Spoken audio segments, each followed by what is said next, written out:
দুশ্চিন্তা করবেন না। হ্যালো, কারণ আমরা আপনাদের সাথে একটা গেম খেলছি। গেম? হ্যালো। এবং এই গেমে জিতলে সাথে সাথে লিফট খুলে যাবে, আপনি পাবেন এক্সক্লুসিভ গিফট। কি গেম? ওকে, আমরা একটা প্রশ্ন করব যার উত্তর আপনার স্মার্টফোন থেকে ইউটিউবে স্ট্রিম করে খুঁজে বের করতে হবে। সময় পাবেন মাত্র 1 মিনিট। জি একটু আপনার জন্য প্রশ্ন, বেদের মেয়ে জ্যোৎস্না গানে জ্যোৎস্নার শাড়ির রং কি ছিল?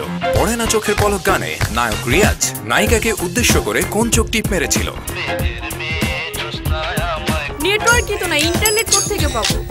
হলুদ। It's yellow. ডানচো। আপনার উত্তরটি সঠিক হয়েছে। Thank you, it was nice. নতুন অভিজ্ঞতা হইল আর কি। আপনারা কোন মোবাইল নেটওয়ার্ক ব্যবহার করেন? গ্রামীণ ফোন। গ্রামীণ ফোন। গ্রামীণ ফোনের বন্ধ সিমের কোনো অফার আছে?